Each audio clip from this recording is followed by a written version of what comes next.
appreciated. So on the count of 3, everyone needs to say, "We love building," okay?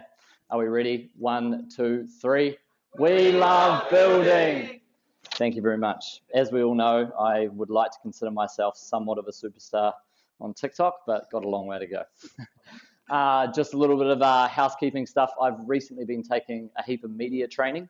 I've been going down a bit of a road of roasting councils and finding out on wasteful spending. So Vinny, if I swear, Belinda said if I swear I have to do 10 press-ups, so keep a bit of a counter, but we should be okay. Just to clarify for everyone I know, put your hands up. If anyone has lost money on a job, please let me know. Has anyone lost money? Awesome, we are all on the same page. Would anyone like to openly say how much they lost? Anyone? Any figures? No? I was 120 on like a tier 2 volume. You? 80 grand. Fixed price. Charlie, how did it go? Yeah. You? Did you? 200. Can anyone beat 200? No? You? 250. How long was it to get out of the hole? Yeah, kudos to you, man. So my lane is definitely like pre-construction. I came from a building background. My bread and butter was literally just pricing a ton of work and trying to learn from as many mistakes as I could. So I started my journey. First sort of business venture was down in Queenstown when like the commercial boom was on. Don't know how, was on the piss one night in Queenstown and met this crazy Canadian project manager for Dominion. And at that time, there were a lot of backpackers down there. So me and my mate, we were both sort of Kiwi builders, and he said, "Do you guys want to have a crack at a contract building precast panels?" We thought, oh yeah, this would be easy. It's just, standard panels, right angle, triangle, pull, right angle square, pull your lines, parallels. And we're like, cool, build panels, piece of piss. We probably built 100, 150 panels throughout like the winter period. But we were very lucky on a cost plus charge up basis. So we had no way of losing whatsoever. We did block A, block B, and I think we'd done like all the basement panels, all the top floor panels. And then they came to us and said after 18 months, and we'd saved them a ton of money because if we didn't go in and do precast on site, they were going to have to get them from Belcrom and Cromwell. And I think they were going to be up for $250,000 worth of transport fees alone to get these panels over. So anyway, they said, "Do you want to put a tender in for Block C?" And we thought, yeah, all right, we'll do this Block C. And we put a bid in and we thought we're all right. And we got about 2 weeks into the contract and we realized what our operational costs were and what we were able to bill out for what was what was going. So I think we had 8 or 10 guys on the tools. We were just like employing backpackers at that time. But, our weekly run cost was 10 to 15 grand. It was labor only. And we were maybe invoicing 6 to 7 grand worth of panels going out. So we went back to them and said, listen, we need a pull pin. And anyway, we split from that. So my journey off that, I was very fortunate. I was in a partnership with another mate then, and he said, I'll take the loss, or he'll take the loss on the finance, but he'll keep all the assets. So he kept all the tools, all the vehicles. We had a container at that time.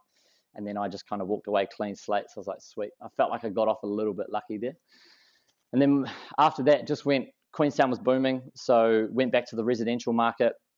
Just tried to literally just door knocked on every single hotel, property management company. That's all I wanted to do.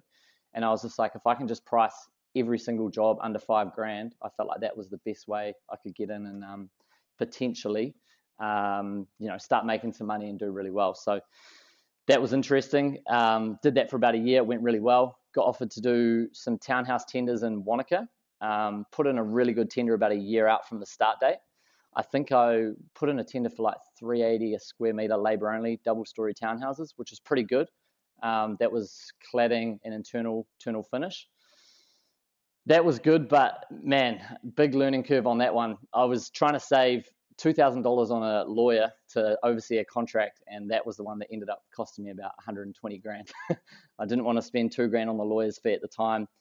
And somewhere in the contract, there was like a 5-day termination clause. They could just get you off site whenever they wanted. So I reckon they had it strategically in. And I had like 3 out of the 5 blocks coming up for stage payments, about 35 grand each. And I got an email on Monday morning and they were saying, oh, you're behind schedule. You're not going to meet timelines. We have to like get rid of you. I was like, oh shit. So we had like 8 guys. I took everyone to the Spates Ale House in Wanaka. I was like, we might be in a bit of a trouble one here, boys. So yeah, we had 5 days to get off site, and then I flew to Wellington, had like a good family friend who was a lawyer down there, and he just said, listen, man, like you're up against these guys, that this is their bread and butter. not to screw people, but they have to run tight margins. I think we could all agree commercial stuff's probably like 6%, 5% margins. There's not a lot of room for error. And I know we'd price it a year out. Maybe they'd use that to lock in their sort of financing. But yeah, the accountant was like, you're going to have to make 200 clean before you can see any kind of get out. So I used to have really luscious locks, but now I've had to trim those back. But good learning curve.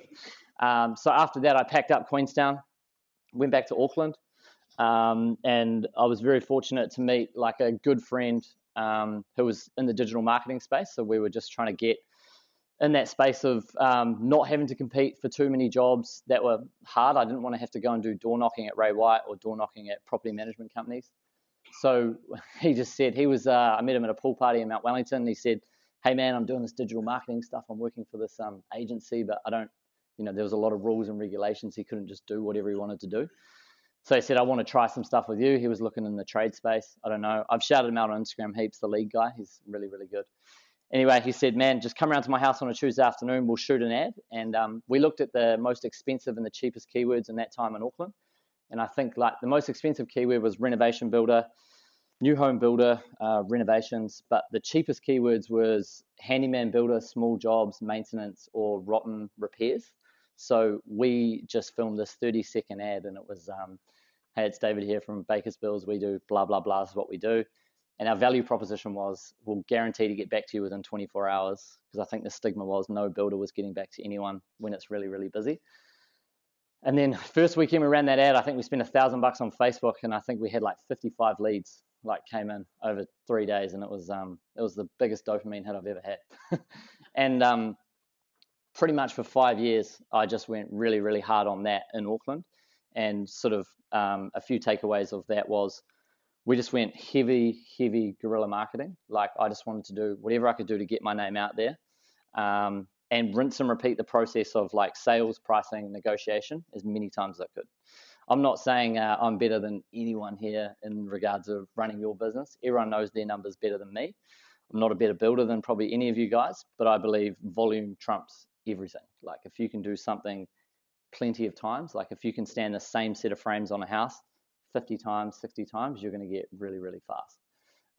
So for me, it was like, I just wanted to rinse and repeat the process of literally quoting, selling, following up clients, and just getting really good at that. At that time, I was still only pricing 4 line item 0 quotes. So I wasn't going into incredible detail. But the day I went from minimal detail to good detail, that's when Rapid QS was born. So a little bit of a backstory. First invoice was sent to Dan Rascar, Phoenix Renovations, 7th of June, 2022. Since then, we've done 2,400 jobs in NZ, 1,056 in Aussie, 53 in the UK, so that many jobs. Now, I haven't priced all of them, but when I was doing my building business, I was easily pricing 30 to 40 jobs a week. Probably the first year I was probably still being quite slack and not pricing in spreadsheet detail, like going into incredible detail. I was just being a bit of a cheap ass and doing the 0 4 line items. But when my win rate was only 2 out of 10, I knew something had to change, because I was spending all this money on advertising, but I wasn't winning any work. So the day I moved to like full transparent pricing, so listing everything out from all your P&Gs, all your labor components. And when I'm talking listing out all labor, I'm like, what's the first thing you do when you go set up a builder on a Monday morning? Like site set out and organize the builder. That's my first line item for every single labor component. It's like meet the builder on site and do site set out. And then I'll always have a tag or a sum in there for organized materials. Someone's got to go to Mitre 10, someone's got to go to Bunnings, pick all that stuff up, sit in traffic, go back to site, unload. So there's always 2 to 3 hours of doing that stuff as well. So I know once I started going into real good detail on pricing, that's when my win rate was going up from 2 out of 10 to 7 out of 10. And just to let everyone know, like the value of those jobs that I was doing was only maybe 10 to 15 or 10 to 25 grand. That would have been the average job value. I was probably doing $1 million a year at that time. First year I didn't make any money. Second year was getting a little bit better. But when I lost another job on a bathroom, it was like 7.5 grand in Meadowbank, and I back costed the job. So shout out Lloyd. If I'd back costed 5, 6, 7 years earlier, I would have done pretty well. But that job cost me 8.5 grand, and I was like, shit, I lost money on that same job again. Another job, lost money.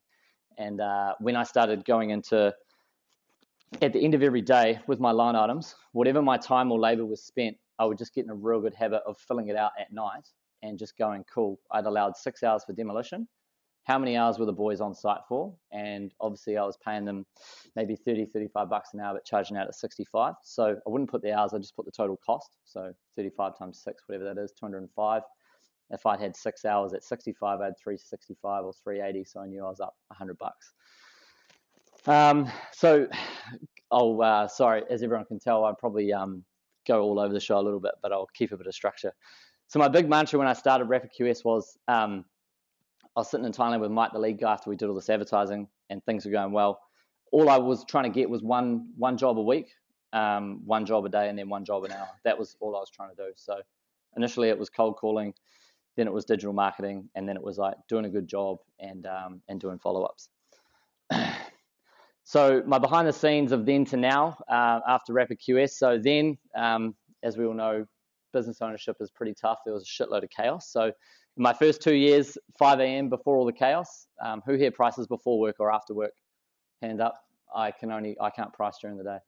I think it's horrible. Like, attention span is everything. And I think as soon as you get pulled away from your attention, that's when I was making a lot of mistakes. And that's probably how I priced that bathroom wrong, because I was pricing away, and then you get a call from someone, hey man, what's the plumber doing? Can you come and drop this off? Can you bring this jib to that site? And then you go back to pricing and you don't know where you're at.